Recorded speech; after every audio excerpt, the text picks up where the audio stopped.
Bom dia a todos. Bom dia a todos, sejam bem-vindos. É com imensa satisfação que a Escola de Engenharia de São Carlos, da USP, recebe vocês aqui hoje na abertura da 15ª Semana da Pós-Graduação da ESC.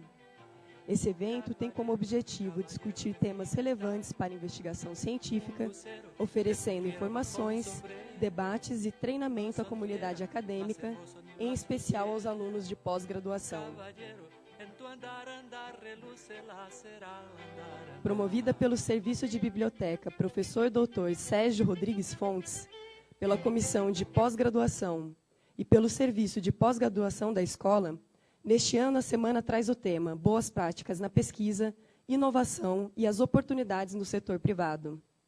A programação das atividades estende-se até sexta-feira, dia 15, e em todos os dias do evento as empresas apoiadoras oferecerão brindes para sorteio entre os participantes.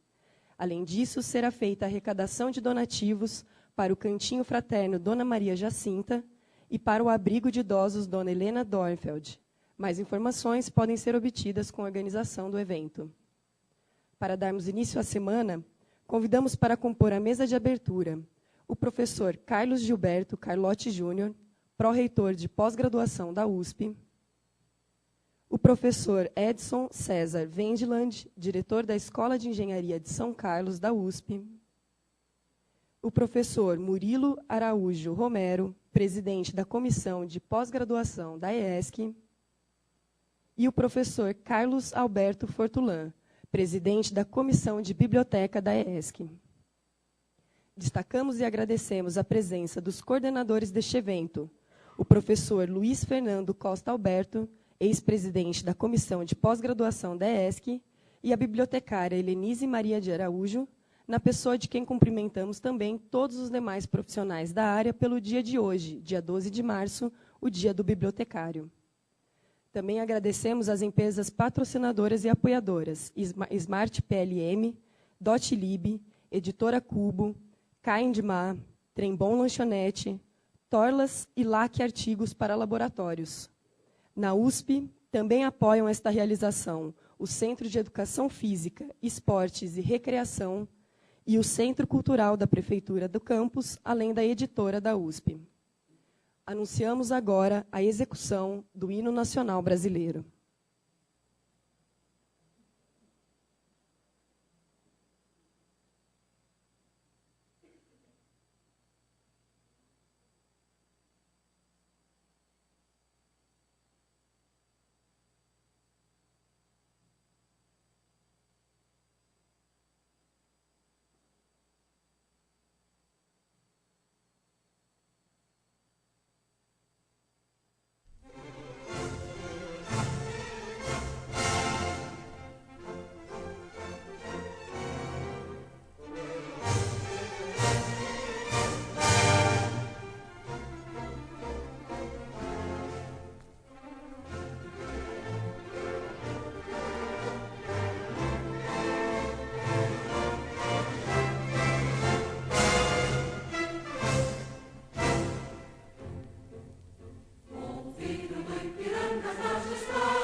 Para as boas-vindas e abertura dos trabalhos, anunciamos o professor Edson César Wendland, diretor da Escola de Engenharia de São Carlos da USP.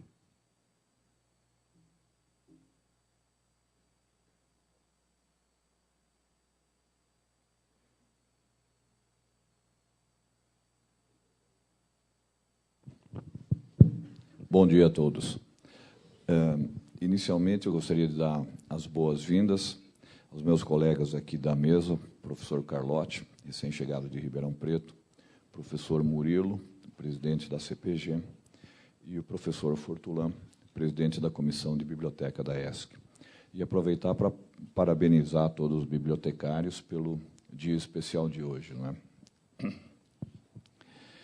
Na verdade, além das boas-vindas, eu pretendo falar um pouco da minha visão sobre a questão da pós-graduação. A pós-graduação no Brasil tem uma função estratégica, uma vez que toda a pesquisa, ou quase toda a pesquisa no Brasil, é feita pela pós-graduação. É essa estratégia que o Brasil escolheu para fazer o seu desenvolvimento científico e tecnológico. Então, a maioria dos pesquisadores estão vinculados à pós-graduação.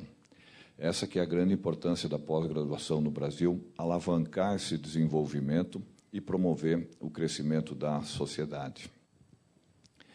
A Escola de Engenharia de São Carlos tem participado de forma bastante ativa nisso, naturalmente com o apoio da Universidade de São Paulo.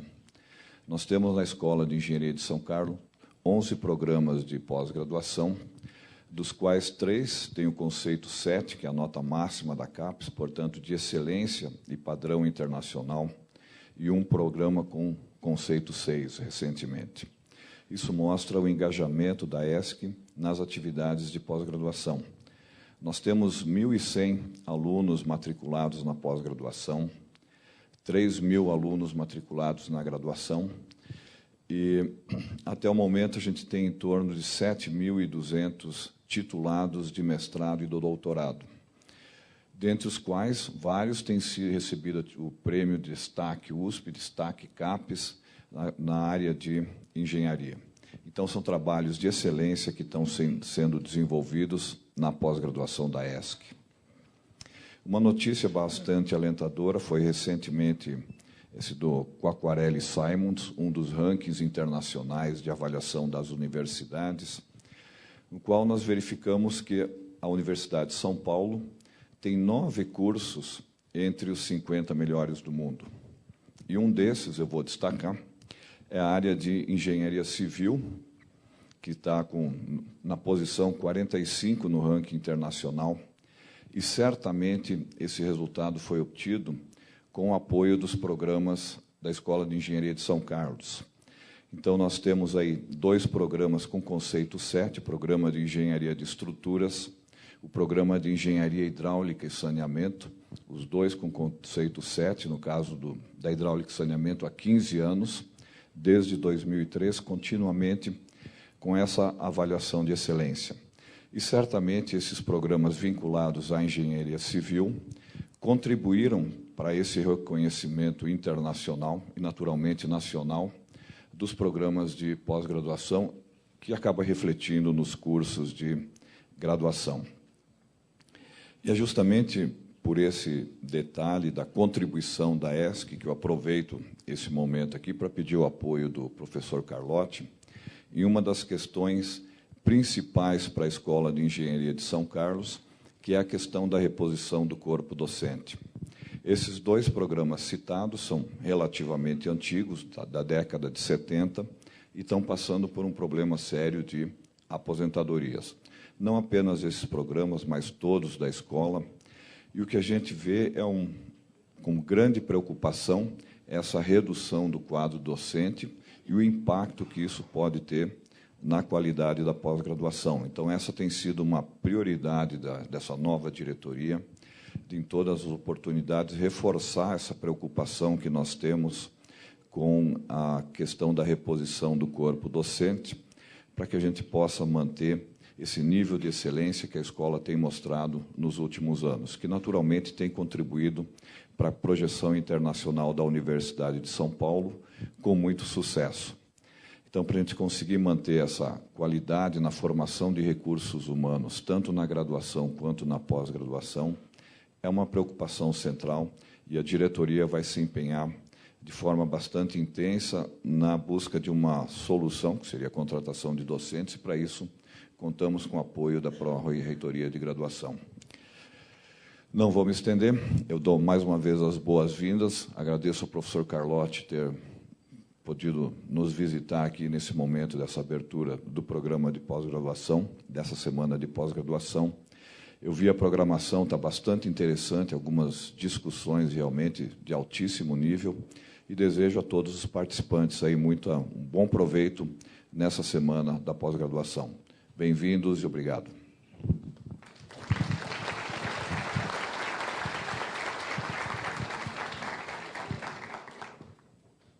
Palavras do professor Carlos Alberto Fortulã, presidente da Comissão de Biblioteca da EESC. Bom dia a todos. Inicialmente, gostaria de saudar a mesa, já previamente nominada, e parabenizar os alunos ingressantes dos programas de pós-graduação. Nós sabemos que o acesso, o ingresso no programa tem sido muito difícil, então vocês todos são de parabéns. E também agradecer pela escolha da Escola de Engenharia de São Carlos. O que eu gostaria de lembrar a vocês é que todo pesquisador deve contribuir significativamente, sobretudo no Brasil. E uma das formas mais expressivas, ou mais importantes, é através da publicação científica. Então, lógico que um bom trabalho publicado, ele vai ser medido o quanto ele foi aproveitado pelo mercado. O aproveitamento de um trabalho, ele se dá através das citações recebidas. E também, uma outra forma de contribuir, hoje, está sendo muito incentivado, inclusive pela temática da semana, é através dos pedidos de patente e do licenciamento à sociedade, que também é uma forma de socialização do conhecimento aqui gerado. No contexto da produção científica, o que eu queria destacar é que entre um bom trabalho de qualidade e originalidade, e seu aproveitamento através das citações, que é a métrica que vai medir se esse trabalho foi bem aproveitado ou não, existe muita estratégia. Estratégia com relação à seleção dos periódicos, da escrita, da revisão, da submissão. E, nesse contexto, a nossa biblioteca, a Biblioteca Escola de Engenharia de São Carlos, professor Dr. Sérgio Rodrigues Fontes, tem se empenhado muito, tem se renovado, antecipando as tendências, né? E tem uma equipe maravilhosa, Helenise, a Terezinha, o Eduardo e toda a equipe, né, que, aliás, gostaria de aproveitar para parabenizar pelo próprio dia do bibliotecário. Então, nossa biblioteca está à disposição e essa semana é uma amostra dessa transformação, dessa antecipação da necessidade. Nossos bibliotecários hoje são praticamente consultores dos alunos no sentido de estratégia de publicação científica. Então, ter um bom trabalho, isso é indispensável, com originalidade e qualidade, e saber publicar ele com estratégia, com competência, para que nós colhemos os frutos.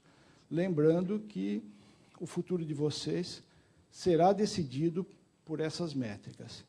Então, vocês estão ingressando, e gostaria também de aproveitar que não só alunos ingressantes tem aqui, nós temos toda uma comunidade, então, trazer para vocês também meus cumprimentos, e aproveitar essa semana. O conselho é que aproveite essa semana, porque ela realmente vai ser decisiva para o futuro de vocês e pela manutenção da excelência de nossa universidade.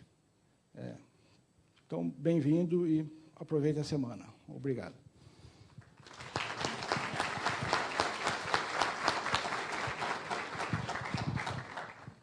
Palavras do professor Murilo Araújo Romero, presidente da Comissão de Pós-Graduação da EESC. Bom, eu queria dar bom dia a todos, né? Aqui na mesa, professor Carlotti, nosso pró-reitor, professor Edson, recém-eleito diretor, professor Fortulan, da Comissão de Bibliotecas, e eu estou praticamente assumindo a CPG hoje, né? Na verdade, eu fui eleito dia 1º, tivemos o Carnaval, né? E essa semana é a primeira semana minha cheia como presidente da Comissão de Pós-Graduação. Então, eu queria elogiar o programa, está excelente, e dizer que eu não tenho mérito nenhum nisso, né? Eu não participei em nada da organização, mérito da equipe da biblioteca e o professor Luiz Fernando, que ali está, né? Que era o antigo presidente da CPG, antes de mim, e da professora Ana, que é a suplente dele, e continua, felizmente, como minha suplente para me ajudar um pouquinho nessa empreitada. Então, dizer que vocês estão todos muito bem-vindos, né?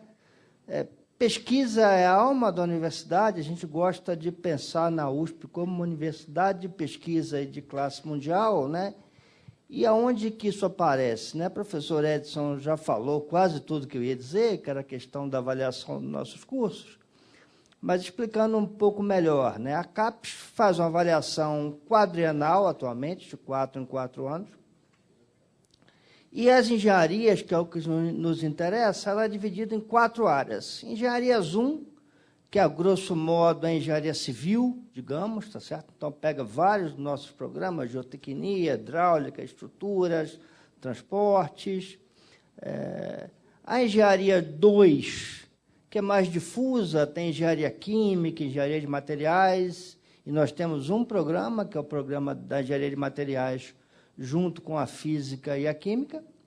A engenharia 3, que, a grosso modo, é a engenharia mecânica e suas derivações. Nós temos aqui na escola o programa de engenharia mecânica, o programa de engenharia de produção. E a engenharia 4, que é a engenharia elétrica, né? E engenharia biomédica. Nós temos aqui 2 programas na escola, o programa que eu faço parte como docente, que é o programa de engenharia elétrica, e temos também o programa de bioengenharia, né, que costumava ser um programa entre unidades, ainda é, mas de uns tempos para cá ele está sob o nosso guarda-chuva mais direto, né? Eu, de certa maneira, ao assumir a CPG, eu mudei o lado do balcão, né? Eu digo isso porque, na avaliação da CAPES passada, eu era o coordenador de Engenharias 4, né? Então, eu avaliei os programas todos dessa área, junto com uma comissão de 30 pessoas, e, inclusive, o nosso programa daqui, né? Para quem estiver intrigado, eu saio da sala quando se fala do meu próprio programa, né? Então, não sei o que foi discutido, eu sei a nota final, mas não sei o que foi dito, então podem falar mal do programa à vontade, ou de mim, ou o que seja, eu não estou lá para ouvir, né? Para criar nenhum constrangimento, mas nisso aí, ao fim de tudo, né? A escola tem 3 programas nota 7, né? Nenhuma outra escola de engenharia do Brasil tem 3 programas nota 7, se não me engano, só a COP do UFRJ empata conosco com 3,7, tá? Então, a gente, mesmo nessa crise que o Brasil passa, né? Crise de financiamento, dificuldade de repor docentes, né? A gente tem que ser, né, resiliente, aguentar as dificuldades. É um pouco como fazer rafting, né? A gente está aqui em pé de Brotas, né? Então, quem gosta de esportes radicais e tal, se for lá em Brotas, você entra num botezinho daquele e o bote vai batendo numa pedra, vai batendo na outra, mas, eventualmente, você chega lá no fim, molhado e tal, mas chega, né? Então, no Brasil, a gente passa por períodos cíclicos, né? Eu estava fazendo mestrado, por exemplo, no governo Sarney, né? Que para vocês é aula de história, mas para mim, que estava fazendo mestrado nessa época, é uma época quase tão confusa, em certos aspectos até pior do que a atual. Quer dizer, então, é um pouco uma mensagem de dizer, um pouco aquela mensagem assim, né? No fim, tudo dá certo. Se não deu certo ainda, é porque não chegou ao fim, né? Então, e dito isso, vocês são a alma da pós-graduação, né? São os alunos que, de fato, vão lá popular o laboratório, fazer as coisas no dia a dia, né? Então, vocês são fundamentais, tá? Estão muito bem-vindos e podem sempre me procurar, a mim ou a professora Ana, a qualquer momento, para qualquer indagação que vocês tenham, qualquer coisa que vocês queiram fazer ou saber, tá? Estamos à disposição. E, com isso, eu não me alongo mais e encerro por aqui, tá? Estejam todos bem-vindos e, mais uma vez, de parabéns à equipe da biblioteca por ter organizado um evento tão bacana.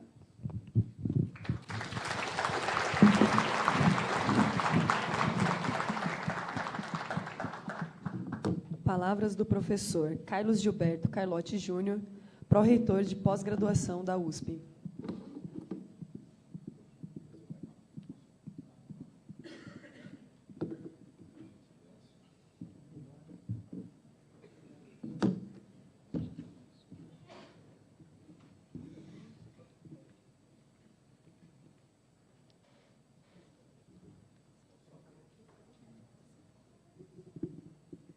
Vou roubar o púlpito aqui da apresentação. Bom dia a todos. Eu sou vizinho de vocês, eu sou de Ribeirão Preto, da Faculdade de Medicina, e tive muitos colegas quando eu entrei na medicina, muitos colegas que entraram aqui na Engenharia de São Carlos.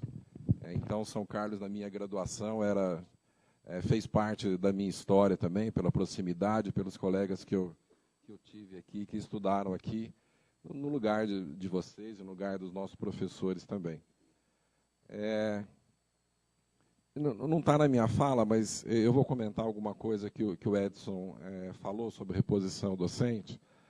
A USP, ela teve acho que todo mundo leu nos jornais aí, um problema financeiro, começou em 2013 e agora já está bem melhor, que impediu a reposição automática de docente. Até então, quando o docente ele ia se aposentar, 2 anos antes, a unidade já ganhava aquela vaga, então nós tínhamos uma reposição automática. Em 2013, os nossos gastos chegaram a 125% do que a universidade recebia. Então, não dava para você continuar nesse esquema. Nós tínhamos uma reserva, né, financeira, ela foi utilizada, agora ela é bastante pequena, ela chegou a 3,5 bilhões de reais, era bem grande, só que nós ficamos aí, acho que 4 anos, sem contratar docentes. O pico nosso, acho que é 6.100, se não me engano, docentes da universidade, agora nós estamos com 5.600, 5.700 docentes, porque essa não reposição de aposentadoria. E essa não reposição aconteceu porque o docente que aposenta na USP, ele continua recebendo na folha da USP. Então, se você substituir um docente, você está aumentando a sua folha de pagamento e os seus gastos. Então, foi tomada essa decisão para permitir que a universidade não honrasse todos os seus compromissos, mantivesse o pagamento dos docentes e servidores da ativa. Hoje a situação já está bem melhor. Hoje nós temos um comprometimento de folha que chegou a 105%. Eu falei daqueles 125%, que você tem os outros gastos além da folha também. Mas hoje nós estamos com 83%, 84% da folha. Somando com os gastos, já chega um pouquinho abaixo de 100%. Então a universidade está numa situação confortável, eu poderia dizer. Nós não temos reserva, mas temos uma situação equilibrada financeira. E agora é hora de começar a reposição. Então, o Conselho Universitário já autorizou duas levas, né, uma de 150 docentes e uma de 250 docentes. São 400 docentes que repõem quase todos aqueles que nós perdemos nesse tempo de reposição. E o que nós precisamos ser agora é inteligentes, né? Fazer reposições onde elas precisam ser feitas. Porque nós perdemos nem cerca de 10%. Falo, bom, 10%, eu tenho 90% do meu pessoal trabalhando, não deveria ter muito impacto. Mas o problema é que essa perda de docente, ela não é homogênea em toda a universidade, em todas as unidades. Ela é desigual, as unidades mais antigas, elas sofreram mais, e alguns departamentos mais antigos também sofreram mais. Então, é o caso daqui da Engenharia de São Carlos, é o caso da Exalc, que alguns departamentos, e a gente pode traduzir em termos de programa de pós-graduação, tiveram uma perda muito grande de docentes. Mas a boa notícia é essa, nós estamos equilibrados e a reposição vai começar a ser feita. O que nós precisamos ser é inteligentes, né? O esquema anterior de você repor quem estava saindo era um bom esquema, mas você não permite áreas novas surgirem, porque você só repõe aquilo que você já tinha.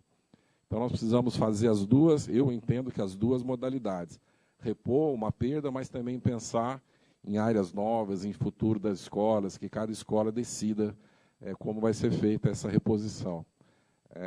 Eu acredito que nós já vamos ter nas próximas semanas algumas decisões a respeito de reposição, e certamente vocês têm o meu apoio e a minha compreensão do que acontece, e o meu apoio quando eu puder interferir em relação aos contatos com o reitor, e uma comissão também que faz essa definição, o pró-reitor de pós-graduação participa da comissão, certamente você vai ter meu apoio e o reconhecimento do trabalho que vocês fazem aqui na Engenharia de São Carlos e na pós-graduação da Engenharia de São Carlos, para que vocês possam exercer suas atividades de maneira o mais normal possível, depois de todos esses problemas que nós tivemos na universidade.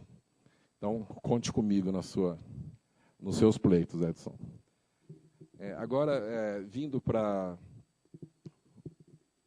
conversar com vocês, eu fiz uma opção por fazer uma palestra provocativa. Tá? Nós estamos no ambiente de pós-graduação, então eu não vou aqui só mostrar números, eu vou querer fazer uma série de provocações para vocês, tanto para os docentes quanto para vocês recém-ingressantes. Bom, como já foi dito anteriormente, vocês estão entrando na melhor pós-graduação no Brasil. Tá? Sem dúvida, a Universidade de São Paulo foi uma das primeiras a fazer pós-graduação, a criar programa de pós-graduação. Provavelmente aqui deve ter começado em 69, 70, os primeiros programas. É isso? Imagino que deva ser dessa época, os primeiros programas daqui. E hoje é aquela situação, essa situação que nós temos. Então, há uma avaliação que tem nota de 3 a 7, não me pergunto por que é de 3 a 7, porque não é 1 a 5, mas essa é o que... Porque tem 1 e 2 também, mas o 1 e 2 não pode ser aberto. Quando você tira essa nota 1 e 2, fecha o programa. Então, dos programas abertos, são só programas de 3 a 7. Então, como vocês veem aqui, nós temos 90 programas, nota 6 e 7, que são programas de nível considerados os melhores do país e de nível internacional. Se nós somarmos os programas nota 5, que também são programas considerados muito bons na avaliação CAPES, nós temos quase 70% dos nossos programas nessa situação aqui na universidade. Esses programas nota 3 são programas novos, que começaram há pouco tempo, então muitos não tiveram uma avaliação completa. Então, na maioria dos comitês da CAPES, quando você começa com a nota 3. Então, por isso que nós temos nota 3 e nota 4, mas todos esses daqui estão migrando para esses estratos superiores. Então, não tenham dúvida que vocês estão na melhor pós-graduação no Brasil, tanto aqui na Escola de São Carlos, como no panorama geral que nós temos na universidade. Essas colunas azuis são programas de mestrados profissionais, que eles têm a nota só de 3 a 5, então por isso que nós fazemos 2 escalas para comparar, mas vocês veem que a maioria dos nossos programas já tem uma avaliação, mesmo no mestrado profissional, superior à média do Brasil. Eu não trouxe aqui o gráfico do Brasil, mas a curva do Brasil ela é centrada aqui em programas 3 e 4. Tá? A minoria dos programas são 6 e 7. Então, aproveitem a pós-graduação que vocês estão fazendo. A pós-graduação da USP, um outro fator que nós podemos, acho que o Edson já comentou também, são os nossos prêmios. A CAPES, todo ano, ela dá prêmios das melhores teses do ano anterior. Então, agora, em 2018, em 42% das áreas, nós ganhamos o prêmio tese de CAPES, ou seja, o prêmio mesmo, né, ou menções honrosas. Aqui eu não errei a conta, não. Aqui tem áreas que ganharam tanto o prêmio quanto a menção honrosa. Então, você tem quase 50% de áreas consideradas como de excelência, é uma coisa significativa para a universidade. Hoje, no Brasil, nós temos quase 4.500 programas de pós-graduação. Na USP, nós temos 270 programas de pós-graduação. E nós conseguimos, em 50%, serem considerados aqueles que fizeram a melhor tese. Então, certamente, isso é uma posição bastante significativa em relação à pós-graduação nacional, em qualquer aspecto que vocês pensem. E nós temos uma pós-graduação bastante robusta e bem estabelecidas, né? Esse gráfico aqui mostra o ingresso dos alunos nos últimos 10 anos. Esse verde aqui é o doutorado direto, depois esse roxo aqui, né, o doutorado, somando o doutorado e o doutorado direto, nessas duas inferiores, aqui é a curva de mestrado e aqui é a curva de total. Então, nós estamos aí em quase 8.000 ingressantes por ano, dentro do sistema. As curvas ou são ascendentes ou elas são estáveis, então mostrando que nós temos uma pós-graduação bastante estabelecida. Isso também em relação ao número de títulos que a USP fornece, são curvas semelhantes. Então, aqui nós temos o total de títulos, né, ao redor de 7.000 títulos a USP dá por ano, cerca de 4.000 de mestrado, que é essa curva verde, e cerca de 3.000 de doutorado, que é essa curva laranja aqui, somando o doutorado e o doutorado direto. Então, para números redondos, 4.000 de mestrado, 3.000 de doutorado e 7.000 ingressantes. Títulos, desculpa. E, em torno disso, ingressantes. Ingressantes é um número um pouquinho maior, está em quase 8.000, lá, em 8.000, fica oscilando. Mas é uma pós-graduação também a maior do Brasil, né? Não tem nenhuma universidade que tenha o número de programas e o número de egressos que nós temos aqui. Nós somos pelo menos 3 vezes maior do que qualquer programa de pós-graduação dentro do Brasil. Para vocês terem uma ideia, uma área que tem bastante engenharias também, na Unicamp, a Unicamp tem 1.000 egressos. O FMG em torno de 1.000 doutores, né? 1.000 doutores. E a UFMG também 1.000 doutores, e nós temos 3.000 doutores. Então, nós temos uma pós-graduação bastante estabelecida, de uma qualidade muito boa, e nós poderíamos ter 2 caminhos. Ou achar que isso é suficiente, e vamos aqui continuar fazendo o que nós temos, talvez ficar um pouquinho para trás, porque quem fica parado, os outros que acabam nos ultrapassando. Ou nós podemos tentar pensar um pouco mais agressivamente para nós termos uma pós-graduação, não só a melhor do Brasil, mas também com um nível internacional e nos comparando com países europeus, países norte-americanos. Então, esse é o meu desafio que o pró-reitor me passou para pensar um pouquinho a mais do que nós estamos fazendo. É um desafio que eu vou mostrar para vocês. A CAPES nos fez também, dizendo que se vocês são os melhores do país, se vocês têm o maior número de formandos, eu gostaria que vocês tivessem também um nível internacional semelhante a algumas instituições que são consideradas de excelência mundialmente. Tá? Então, esse é o desafio que eu vou tentar conversar com vocês no sentido de ser provocativo. Tá? Então, o objetivo é colocar a pós-graduação no século XXI, e, para isso, tem alguns mecanismos que nós podemos fazer isso daí. Alguns facilmente dependem de nós, alguns não dependem só da universidade. Eu vou tentar explicar com você, para vocês. Comentando um pouquinho, principalmente em relação ao tema do simpósio, né, que eu entendi que seria a relação do aluno com a sociedade, a formação do aluno, o perfil desse egresso, como ele pode conversar melhor com a sociedade depois de formado. Eu trago um gráfico de um estudo que foi feito na Universidade de Toronto, que aqui mostra a área que ele fez a pesquisa. Eles dividiram em humanidade, ciências da vida, ciências físicas e ciências sociais. Esse artigo, na verdade, não é um artigo científico, né, é uma publicação da universidade.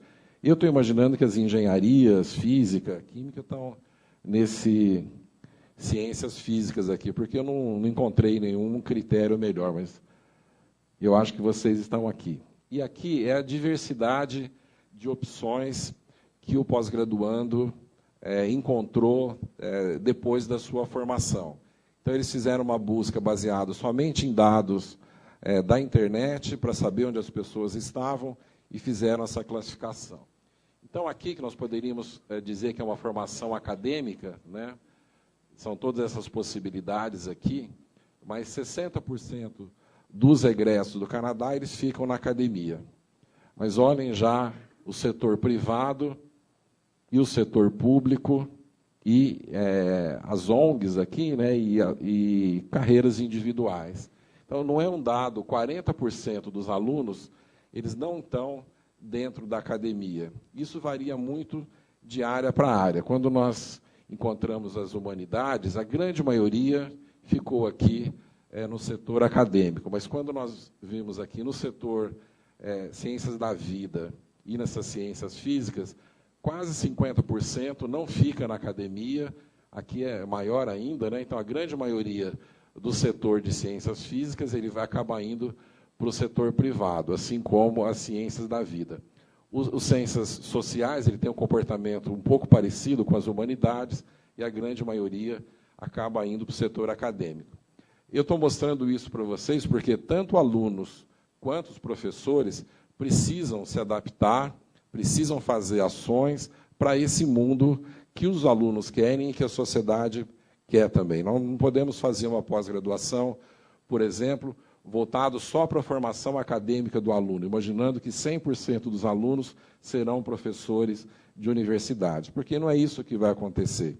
Então, nós precisamos dar um leque de opções para o aluno, para quem quer ir para o setor privado, para quem quer ir para o setor público, para quem quer fazer uma startup, para quem quer ter uma outra atividade a não ser a docência, para quem quer melhorar a sua formação profissional, pensando também no mestrado profissional. Então, nós precisamos dar essas opções para vocês. E vocês precisam utilizar a pós-graduação de acordo com o perfil que vocês entendem que vocês tenham. Tá? Então, de acordo com o desejo que vocês tenham aqui, vocês façam o curso de vocês voltado a isso. Nenhuma universidade vai dar a opção, como a USP dá, para fazer, por exemplo, interdisciplinaridade. Então, aqui eu estava comentando um pouquinho a relação da escola de engenharia com a área de saúde, com reabilitação, com outras ICMC, Instituto de Química, com diagnósticos. Então, vocês têm a oportunidade de terem uma ampla formação, tanto na realização de disciplinas, como buscando um co-orientador para as suas dissertações e teses, para você buscar essa interdisciplinaridade e buscar o perfil que você queira também. Então, nós temos que dar para vocês todas as opções, e vocês precisam escolher essas opções de acordo com o perfil que vocês queiram ter na sua vida pós-graduação. E dificilmente vocês vão encontrar tantas oportunidades quanto aqui na universidade e quanto aqui na escola de engenharia. Então, aproveitem, pensem na sua carreira, discutam com os seus orientadores. Eu acho que você ter um co-orientador numa tese ou dissertação para buscar a interdisciplinaridade é um fator extremamente positivo e façam a sua carreira de acordo com o futuro que vocês queiram. Nós vamos dar as oportunidades, mas vocês precisam fazer essa discussão, fazer essa construção da sua carreira. Então, esse simpósio que vocês estão fazendo aqui em São Carlos é extremamente positivo em relação a isso, para que tanto os professores quanto o aluno tenham isso em mente, que isso pode acontecer. Isso não é novidade, não. Se vocês forem ler os planos nacionais de pós-graduação, eles já citam que, lá no começo, quando tem o primeiro relatório da pós-graduação brasileira, que chamou relatório Sucupira, porque Newton Sucupira era o parecerista, o objetivo era quase só esse daqui, só a formação de docentes para o curso superior. Com os planos que foram vindo depois da formação do Sucupira, já se admitiu que a pós-graduação brasileira deveria ter vários objetivos na formação do aluno. E o que a gente vê aqui no Canadá é isso que nós encontramos também nos textos que regem a pós-graduação brasileira. Então, parabéns pelo simpósio que vocês estão organizando, pelo tema, por pensar nesse tema, e vocês aproveitem as oportunidades que vocês vão ter aqui na Escola de Engenharia. E, em relação à pós-graduação da USP, eu falei que o reitor me desafiou, a CAPES me desafiou, então o que a gente pode pensar em melhorar ainda mais a pós-graduação aqui na universidade? Eu vou procurar falar temas que têm interesse geral, tanto para os alunos quanto os professores. Então, a busca de qualidade, como nós podemos fazer. Vocês já viram que os números da USP são expressivos. O maior do país, alguns dizem que é o maior do mundo esse número de doutores, porque você não vai ter universidade americana formando 3 mil doutores, mas vamos ficar com a maior do país para não sermos tão ufanistas assim. Então, nós não precisamos de números. A USP já tem 3 mil doutores formados por ano. O que nós precisamos é pensar na qualidade desses trabalhos que nós estamos fazendo. Então, o foco é qualidade e não é quantidade dentro da universidade. E, para isso, nós estamos imaginando 3 ações. O primeiro é um programa de internacionalização, que nós tivemos aprovado ano passado. Eu quero mostrar para vocês, porque vocês serão usuários preferenciais desse projeto. Depois, nós estamos pensando em algumas mudanças estruturais que estamos discutindo tanto internamente quanto externamente, e outras ações que a Pró-Reitoria vem fazendo, que vocês talvez precisem ficar ligados ao que tenha acontecendo. Bom, esse programa de internacionalização é um programa da CAPES, né, esse print aqui é Programa de Internacionalização da CAPES, que a USP concorreu a esse edital e ela foi contemplada. É um programa de 144 milhões de reais, que vai ser, que já começou e vai ser para os próximos 4 anos, incluindo o 2019, e com várias oportunidades, tanto para alunos quanto professores, para fazer a internacionalização. E entendendo que a internacionalização é uma ferramenta para você conseguir melhorar a qualidade individual e do seu programa. Foi comentado aqui o índice as citações de um artigo. Se nós publicamos só com autores brasileiros, nós temos um X de impacto dessas citações. Se nós fizermos um programa internacional e tivermos publicações com autores internacionais dentro desse trabalho, estamos, portanto, melhorando a qualidade do trabalho também, isso multiplica de 2 a 4 vezes o impacto das nossas publicações. Então, USP sozinha, 1,5. Se você coloca USP mais Europa ou USP mais Estados Unidos, isso vai para 4,5, 5 o impacto das citações. Então, mostrando que a internacionalização é uma ferramenta, não é um objetivo por si. É uma ferramenta para nós conseguirmos essa melhora da nossa produção. Esse programa ele implicou que a USP fizesse um projeto com metas definidas, com programas que iriam participar desse programa. Então, eu coloco aqui a Praça do Relógio, do campus de São Paulo, nessa face e na outra, todas as áreas de conhecimento estão representadas. Então, mostramos que nós fizemos um plano, fizemos uma discussão de quais projetos nós iríamos apresentamos e pedimos um fomento para isso daí. Para ser mais simplificado, eu vou apresentar só o fomento para vocês, não vou apresentar o projeto todo. Mas existem várias opções para os professores, para os servidores e para os nossos alunos. Então, para vocês, esse daqui, o doutorado sanduíche, é uma oportunidade que vocês podem ir para o exterior, ficar de 6 meses a 1 ano. Então, isso aqui pela CAPES. Para quem tem bolsa FAPESP, já tem um programa semelhante também, chama BEP, que vocês podem ficar 1 ano no exterior. Mas aqui nós vamos ter cerca de 600 bolsas para fazer o envio dos nossos doutores para os doutorandos, né, para o exterior. A única limitação que, talvez, para quem está ingressando agora, é que você tem que fazer pelo menos 1 ano do seu curso de doutorado, para você não ir muito precoce e não aproveitar o estágio. Então, depois de 1 ano, você pode aplicar para esse para essa oportunidade do exterior. Tem várias fases de avaliação, inicialmente começa no programa, depois aquilo que os programas não conseguirem preencher vai para uma outra etapa, que aí você concorre com todos, mas ao final nós vamos mandar de 600 a 700 alunos para o exterior utilizando esse programa. Isso representa um aumento significativo do que nós mandávamos anteriormente a essa edição do Print. Aqui, missões para professores, os professores fazerem contatos com universidades do exterior para fazer pesquisa conjunta, para fazer workshops, para acertar essa interação. Pesquisador júnior e pesquisador sênior são para professores USP ficarem de 6 meses a 1 ano no exterior, em grupos de pesquisas, em universidades. Capacitação é uma outra modalidade de aluno para o aluno.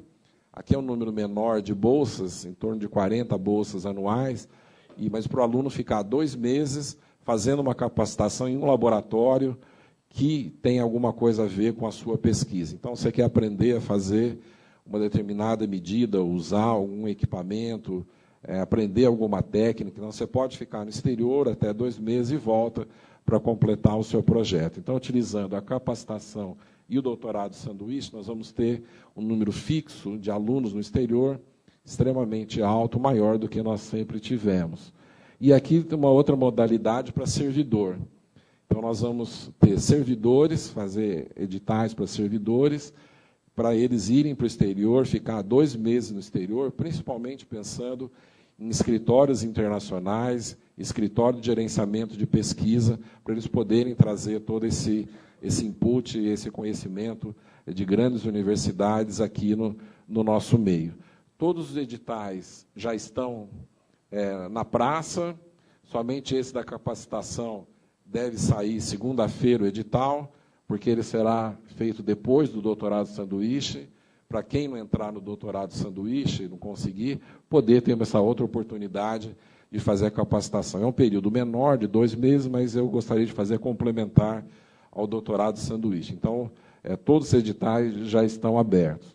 E aqui tem uma outra modalidade também, que é de trazer pesquisadores do exterior aqui para o Brasil. Então, nós temos o pesquisador visitante, que nós temos cerca de 150 posições para trazer um pesquisador, para ele ficar 15 dias aqui no Brasil, para poder fazer principalmente interação com grupos de pesquisas e participação em atividades da pós-graduação. Então, é obrigatório que todos esses 150 pesquisadores ministrem pelo menos uma disciplina durante esse período aqui em língua estrangeira, tá? Preferencialmente o inglês. E a outra modalidade, que é um número menor também de bolsas, é o jovem talento com experiência no exterior. Esse jovem talento ele vem ficar 1 ano no Brasil, com uma bolsa significativa de pós-doc da CAPES. Então, é passagem e bolsa por 1 ano. São 34 vagas que nós temos, se não me engano, no Jovem Talento. Então, o que se espera é trazer esses pesquisadores, que podem ser brasileiros, que estejam no exterior, ou estrangeiros que queiram vir para o Brasil, e eu imagino que sejam potenciais utilitários de vagas USP depois desse período. Nós tivemos uma experiência muito boa no ano retrasado e ano passado, de fazer um acordo com a CAPES, de trazer 15 pesquisadores do exterior, prometendo uma vaga USP depois de 1 ano que eles estivessem aqui no país. Isso nós trouxemos vários pesquisadores de ponta. Aqui em São Carlos, acho que tem no Instituto de Química e Instituto de Física, se não me engano, esses ICMC. Então, ICMC e Física, Química, eu não sei se tem, não. Mas tinham 2 unidades aqui em São Carlos que fizeram essa busca de pesquisadores do exterior e agora vão abrir uma vaga USP para esses pesquisadores. Então, pensando aqui também nessa substituição com qualidade do corpo docente. Se vocês quiserem mais informação desse programa, nesse site aqui vocês podem obter todas as informações do tipo de bolsa, do programa, das áreas, dos editais, o que está aberto, o prazo dos editais. Eu recomendo que vocês pensem nesse programa, tanto o docente como os pesquisadores, para que nós tenhamos um programa de mobilidade associado à qualidade. A minha preocupação agora, depois de estar tudo já liberado, os editais liberados e a CAPES ter confirmado esse financiamento, é que nós façamos um ajuste fino nesse programa, que as unidades pensem bem nesses tipos de modalidades e que eles utilizem de uma forma otimizada. Bom, esse ano eu vou fazer tal iniciativa, o ano que vem eu faço tal iniciativa, e não só fique um programa de mobilidade de pessoas indo e vindo do país, mas que nós façamos realmente parcerias internacionais para melhor qualificação da nossa pesquisa e da nossa formação, principalmente da pós-graduação. Dentro desse programa, vocês vão ver que tem um item que chama Universidades Parceiras, que nós buscamos as universidades que nós tínhamos melhor relações nos últimos anos, então elas foram consideradas como universidades parceiras. Existe em todos os editais uma certa preferência para nós fazermos relações com essas universidades. Então, isso as unidades têm que pensar, as unidades têm que fazer todo esse exercício para nós otimizarmos esse programa. Tá? Bom, o próximo passo é o que nós podemos fazer de mudanças estruturais dentro da universidade para nós tentarmos melhorar a pós-graduação. Então, alguns dados que eu vou apresentar para vocês discutirem, eu vou fazer algumas propostas, mas isso daqui é provocativo para vocês pensarem conosco. Bom, então, que são os dados que eu comentei com vocês. Nós formamos 4.000 mestres e 3.000 doutores por ano. Esse daqui é o nosso financiamento em termos de bolsa que nós temos. Somando todos os alunos, nós devemos ter hoje em torno de 23.000 alunos. Quando vocês vão ver alguma publicação da USP, vai aparecer um número de 30.000 alunos anuais. Mas 30.000 é contando os alunos que em qualquer período do mês esteve presente naquele ano. Então, o aluno que defendeu em junho, ele vai contar nessa estatística anual. Mas se eu tiver em julho, ele não vai contar porque ele já defendeu em junho. Então, se eu buscar em um dia, nós vamos ter em torno de 23.000 alunos. E nós temos 11.000 bolsas disponíveis para esses alunos. Nós temos 1/3 dos alunos que não podem ter bolsa. São aqueles alunos que trabalham, que já têm vínculo e não podem receber bolsas dessas agências. Então, fica aí 20%, um pouquinho, ao redor de 20% números de alunos sem bolsa, que gostariam de ter bolsa e não têm bolsa. Pensando em dados mundiais, dificilmente você tem um sistema de pós-graduação que tenha o financiamento com esse volume, tá? que atenda 80% dos seus bolsistas. E metade das nossas bolsas são bolsas da CAPES, então 6.000 bolsas aqui do sistema CAPES, 25% da FAPESP e 25% do CNPq. Isso é o número total de bolsas. Transformando isso em dinheiro, a USP recebe anualmente 337 milhões do sistema através da pós-graduação, CNPq, CAPES e FAPESP. É um número bastante significativo de um financiamento externo. E aqui são os valores que nós recebemos. Eu só queria chamar a atenção da nossa agência padrão ouro aqui de financiamento, que seria a FAPESP, que todo aluno e todo professor quer ter um projeto aprovado pela FAPESP, o aluno quer ter uma bolsa oferecida pela FAPESP. E olhem a relação que a FAPESP utiliza de mestrado e para o doutorado. Então, existe, na minha interpretação, uma clara visão que a agência está promovendo com maior ênfase o financiamento do doutorado. Tanto é que, quando você tem um projeto temático da FAPESP, a bolsa só vem com o doutorado direto. Ela não vem com o doutorado do aluno que fez mestrado para o doutorado. Quando nós vamos olhar para as outras agências, principalmente CAPES e CNPq, a relação já não é a mesma. Você chega em 30 e poucos % o financiamento do mestrado e no doutorado.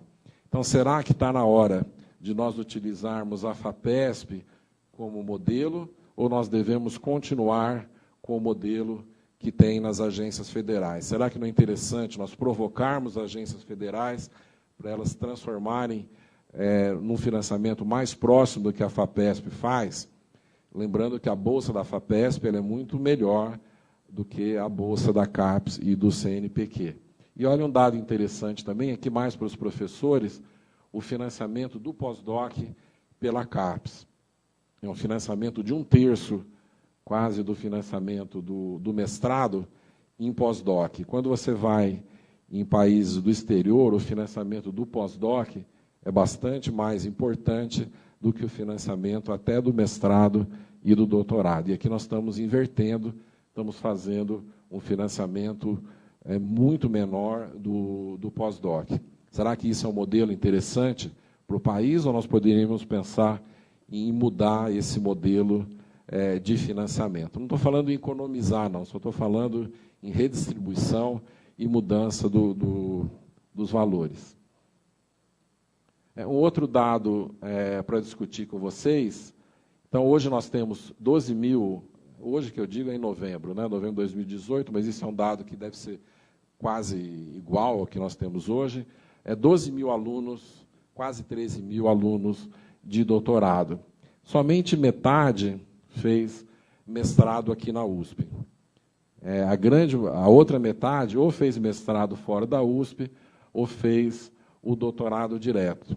Então, aqui 6 mil nós temos dividido em 4 anos, 1.500 por ano são alunos USP. Então, daqueles 4 mil mestrados que se formam, 1.500 ficam no doutorado, tá? E 2.500 ou vão fazer doutorado em outro local ou deixam a pós-graduação. É um número que me preocupa também, quer dizer, de todo o mestrado que nós formamos, somente, dos 4 mil, somente 1.500 ficam aqui. E muitos descobrem que não têm aptidão para pós-graduação ou vão fazer pós-graduação em outro local. Um outro dado, mais 2 dados, ou basicamente é o mesmo dado. O tempo médio entre o início do mestrado e o início do doutorado, isso inclui, então, a formação do mestrado e o tempo que ele espera para entrar no doutorado. Tá? O tempo médio na USP é 4 anos e 7 meses. Nós pensamos, bom, o mestrado é 2 anos, então, com 2 anos ele já está entrando no doutorado. Não é, o tempo é muito maior do que a gente imagina. Somente 2,3% dos nossos alunos que ficam aqui na USP, que vão para o doutorado, eles vão para o doutorado naquele prazo que a gente imagina de 24 meses. Tá? Então, a grande maioria, 4 anos e 7 meses. Se nós formos somar o tempo do doutorado, no mínimo 5 a 6 anos, então nós estamos formando um aluno em pós-graduação com 10, 11 anos para ele estar terminando o seu doutorado. Então, você fez 5 anos, 5, 6 anos de faculdade e depois mais 10 anos de pós-graduação. Então, será que esse modelo é interessante ou nós podemos pensar num outro modelo para agilizar e formar um aluno melhor? Então, isso daqui é uma reunião que nós tivemos. Aqui é o professor Varran, né, que é o reitor, aqui sou eu. São 3 diretores da CAPES, diretor de Relação Internacional, a Sônia, a diretora de avaliação, e aqui está a diretora de programas e bolsas, a Zema. E aqui está o presidente atual da CAPES, professor Anderson, que é da área de engenharia, é civil, né? Eu acho que é civil, hein? Ele está no ITA, ele foi reitor do ITA, mas eu acho que é da civil. Ele se formou na Unicamp, né? Bom, então, essa reunião que nós fizemos dia 19, lá na CAPES, propondo, o presidente anterior da CAPES já tinha proposto que nós fizemos algumas reflexões sobre a pós-graduação, e o professor Anderson confirmou, e dia 4 de abril agora ele vai estar na USP discutindo o que nós pensamos da pós-graduação, e as 2 universidades paulistas vão participar, Unicamp e Unesp, dentro dessa discussão, se nós encontramos uma melhor forma de fazer a pós-graduação. O que nós vamos discutir com ele é mudanças no mestrado e doutorado, baseado naquilo que eu falei com vocês, na forma de financiamento que a CAPES faz e no sistema de avaliação que a CAPES faz, porque o sistema de avaliação é extremamente indutor. Vocês estão, para quem está entrando na pós-graduação, se a CAPES falar, não, todo mundo tem que vestir sapato marrom, outro dia o Brasil inteiro está de sapato marrom. Então, a gente precisa pensar na avaliação do sistema também. E aqui é uma das opções que eu estou considerando em conversar com a CAPES, Já fiz uma discussão interna na USP, os programas estão discutindo, as unidades estão discutindo, portanto, isso não é proposta, isso aqui é provocação, não precisem ficar preocupados que isso, a USP está fazendo essa modificação, não é isso que eu venho propor aqui, mas é uma das opções que nós poderíamos pensar baseado naqueles dados que eu comentei com vocês. Então, seria o aluno entrando no mestrado, né, que eu estou falando só de mestrado acadêmico. Eu estou falando só do mestrado acadêmico, então ele teria 1 ano aqui no mestrado acadêmico, no final do ano ele faria uma avaliação, e é que ele poderia ter 3 perfis. Ou ele é aprovado para o doutorado, onde ele faria 4 anos de bolsa, então o aluno teria, na verdade, 5 anos dentro de um projeto para ele fazer com bolsa. Se ele não tivesse essa vontade de fazer o doutorado, porque alguns alunos eles querem fazer só o mestrado e parar por aí, ele teria essa opção de fazer só o mestrado, mas aí seria sem bolsa a financiação desse mestrado, e se ele não tivesse aptidão, ele seria não aprovado nessa avaliação, receberia um certificado, mas esse aqui seria o nosso modelo preferencial para esse aluno de pós-graduação. Nesse primeiro ano, ele poderia fazer várias atividades, como desenvolver o seu projeto de pesquisa, aperfeiçoar os conhecimentos daquele aluno que tem algum problema na formação da graduação, ou ele poderia fazer disciplinas ou outras atividades que o programa definir melhor. O que você definir aqui, você faria a avaliação daquilo que você combinou com o aluno nesse primeiro ano. É claro que quem já tem o mestrado, ou que faz essa opção de fazer o mestrado, ele poderia entrar no doutorado, né? Então, não seria uma via única essa entrada no programa. E do mestrado profissional, ele seria inalterado, manteria o esquema do mestrado profissional. E os programas que só têm mestrado, aqueles 13 que eu falei, que só têm mestrado na USP, eles também ficariam inalterados, fariam o seu mestrado normalmente. Mas sabendo que aqueles 13 programas, eles querem ter doutorado no futuro. Então, aqui, qual que é a vantagem que eu vejo nesse sistema? O maior foco do orientador para aquele aluno, ele não teria que orientar 2.500 alunos que eles saem do sistema, não ficam aqui dentro da universidade, então o professor teria mais foco para o aluno, e nós aumentaríamos o financiamento do doutorado. Nós poderíamos, com aquele 1 ano que nós deixamos de dar bolsa no mestrado, eu poderia aumentar a bolsa no doutorado, eu estou chamando de taxa de bancada, o que corresponderia a um 22% de aumento na bolsa dos doutorandos. Então, você tem uma formação menor, mais intensa, e com o valor da bolsa melhor. Uma das preocupações que nós estamos tendo ultimamente, não chega a ser evasão, mas uma não busca da pós-graduação pelos baixos valores das bolsas, principalmente das agências federais. Então, vocês, para quem tem bolsa da CAPES, a bolsa de mestrado é 1.500 e de doutorado é 2.200. Então, dependendo da cidade, talvez na maior parte das cidades onde a USP tem campi, é difícil você manter um aluno com essa bolsa. Se ele tiver alguma atração maior do mercado, ele larga a pós-graduação e vai buscar um emprego, vai buscar sustentar a sua família, a sua vida.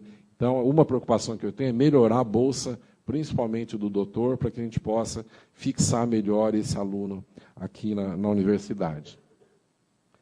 Em relação ao financiamento também, precisa ter uma maior relação do financiamento com a avaliação, porque hoje um programa 5, que tem nota 4, depois que tem nota 3, o número de bolsas fica igual. Então, eu acho que precisa ter, quem tem mérito, quem tem melhor, tem o maior número de bolsas disponíveis para os seus alunos, e que os alunos migrem para esses programas com melhor qualificação. Eu acho que é assim que tem que ser. Nós não podemos você piorar a sua avaliação e continuar o número de bolsas. Hoje, a CAPES dá cotas para os programas. Então, quando você vai para 5 para 6, às vezes aumenta um pouquinho a sua cota, mas de 3, 4 e 5 são cotas históricas, tanto CAPES quanto CNPq. Eu acho que não tem sentido. Nós precisamos provocar a CAPES que faça uma distribuição de bolsas mais por mérito. Avaliação, também nós estamos propondo uma simplificação da avaliação, tornando mais qualitativa. Hoje, os coordenadores estão ainda entregando esse relatório, que chama Relatório Sucupira. Então, se vocês encontrarem algum coordenador de programa, ele deve estar descabelado, deve estar com um humor muito baixo, portanto, não fale com ele essa semana, porque eles estão terminando o Relatório Sucupira.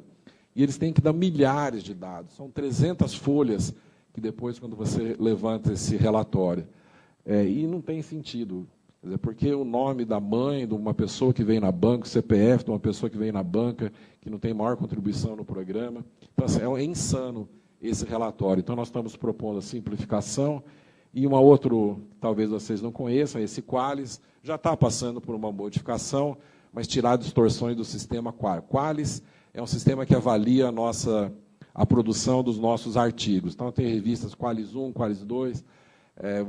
Para quem é aluno, vocês vão entender essa nomenclatura em breve. Mas nós estamos fazendo uma simplificação. Outras ações que nós estamos realizando na pós é informatização do sistema, então, depósito, banco e defesa, uma informatização tirando exemplar, por exemplo, em folha, em papel, e transformando só em exemplar eletrônico. Isso já deve ser estabelecido nesse próximo semestre, então vocês não vão precisar gastar mais com impressão de papel. Algumas disciplinas de interesse na pós-graduação.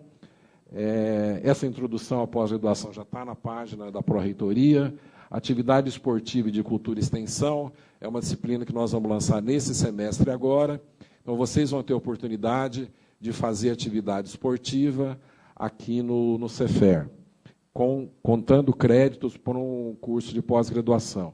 A mesma coisa que atividades de cultura e extensão. Então, aqui vão ser workshops em finais de semana, atividade esportiva e cultura e extensão. Qualquer atividade que a Pró-Reitoria de Cultura e Extensão promova, vocês vão com o celular, a leitura do QR Code. Se você completar 4 atividades, você ganha essa disciplina com 2 créditos, para forçá-los a fazer, utilizar as oportunidades que vocês têm aqui na universidade em relação à cultura e extensão, e a mesma coisa de esporte. E promovê-los a que tenham maior interação entre os nossos alunos, que vocês tenham uma vida social melhor aqui, mais qualificada dentro da universidade. Porque na graduação nós temos, os alunos já se organizam, na pós-graduação não. Muitas vezes você fica no seu laboratório, com o seu orientador, 1 ou 2 alunos, você não acaba não tendo a oportunidade de ter uma atividade mais social aqui na universidade. Estamos fazendo uma avaliação qualitativa, mas aqui mais para os docentes. Vocês vão demorar só 2 a 3 minutos para preencher. Não vai ser nada parecido com o Sucupira. E formação didático-pedagógica. Isso tanto alunos quanto os professores vão ter oportunidade de fazer cursos online ou presenciais com essa atividade. Só como última fala minha, nós fizemos um edital Univesp USP, que nós temos 2 professores na plateia aqui que participaram 200% da formulação desse edital. Isso daqui foi uma solicitação da Univesp para que os alunos de pós-graduação fizessem uma supervisão online de alunos da Univesp. Então, eles têm a disciplina. A Univesp é a Universidade Virtual de São Paulo, tem 40 mil alunos, e eles têm atividades não presenciais, tanto de aulas quanto de uma supervisão de um tutor, alguma coisa que alguém que vai discutir com os alunos aquela matéria que ele teve. Então, eles provocaram a universidade, nós aceitamos isso daí, eles deram 275 bolsas, no mesmo valor da bolsa de CAPES e CNPq, e os nossos professores, também a cada 20 alunos, nós vamos ter um professor para fazer a tutoria dos nossos alunos de pós que estão indo. Eu estou chamando a atenção de vocês, que é basicamente esse programa engenharia de produção, engenharia de computação, ambiental. Bom, basicamente, assim, tem várias atividades que são relacionadas à engenharia. Então, vocês podem concorrer a essas bolsas, os professores a esse valor aqui, os alunos, para quem não conseguir bolsa FAPEP, CNPq, você tem essa oportunidade de ter bolsa Univesp também. Nós acabamos um edital agora, mas ele vai ser aberto ainda mais 3 vezes durante o ano, para quem quiser fazer essa atividade de supervisão de aluno da Univesp vocês podem ter, fiquem atentos a esse edital. O professor Luiz Fernando é um especialista nesse edital, quem tiver dúvida, procure o professor Luiz, que ele fez toda a parte positiva e negativa desse programa, a culpa é dele. Ou então, o que a gente vai querer na pós-graduação da USP no século XXI, não vou ler tudo, mas são essas palavras-chave aqui que eu espero ter nos próximos anos, chegar próximo a isso daqui. Então, fazer ações para que nós tenhamos uma pós-graduação mais vibrante, mais conectada com a sociedade e mais conectada com vocês. Muito obrigado.